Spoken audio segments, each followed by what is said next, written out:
Hi! Today I would like to show you how you can transfer files from an Android device to Lenovo Legion. Firstly, go into Play Store on both of them and install free app called Send Anywhere. Then open it on both smartphones.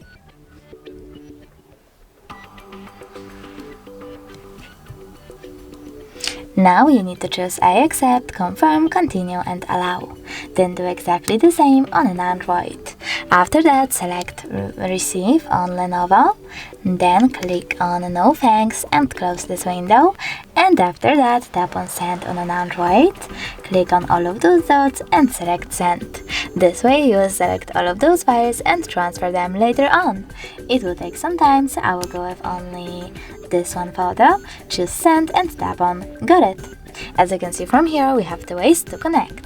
We can scan the QR code by tapping on the scanning icon on Lenovo, choosing while using the app or only this time and pointing our camera at the QR code, but we can also just input this key here and click on Receive to connect our devices.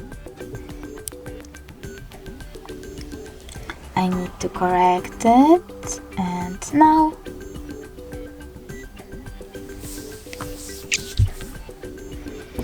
as you can see, my photo was successfully sent.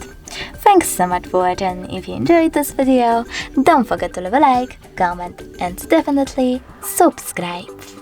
Bye!